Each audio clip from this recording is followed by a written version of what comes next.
tenía sueño. Estaba preocupada porque has llegado tan tarde. Porque hemos tenido que terminar un trabajo en la imprenta, Merche.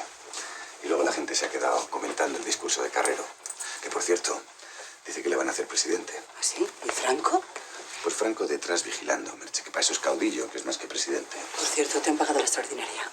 No, todavía no. ¿Por qué? No, porque mañana es Nochebuena.